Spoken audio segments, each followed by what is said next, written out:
And Nick, and now Neville and I, so yeah, it's going to continue to be at least on the wet side, but hopefully not the stormy side, and that's good news. Here's a look at First Alert Live radar.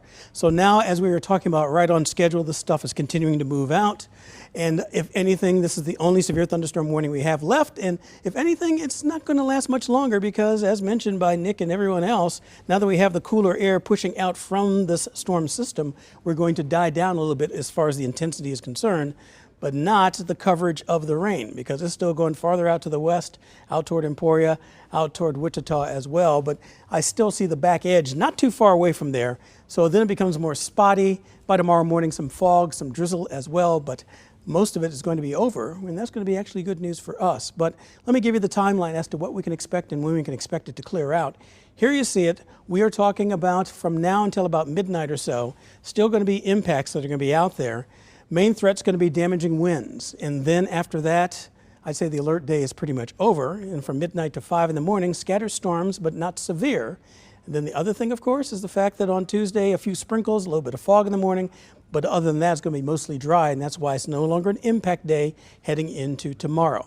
That is your timeline.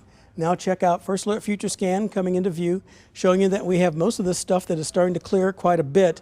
This is now at the present time, and as we go over the next couple of hours, still have that segment to the east and northeast of the city itself, a few more rolling up from the that would be the turnpike heading toward Kansas City. Lighter amounts by 6 in the morning, but it'll still be kind of wet, so the morning drive could be a little bit on the slower side.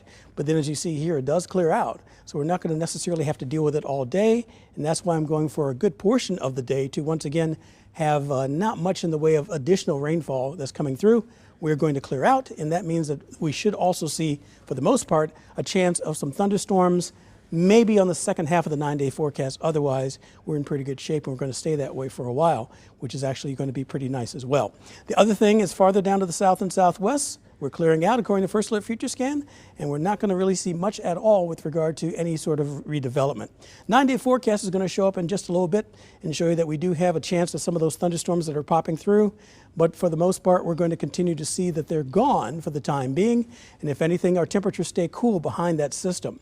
As a matter of fact, let's see. It is going to appear in just 1 second that our temperatures are going to stay in the 60s during the afternoons. The morning temperatures start into the 40s.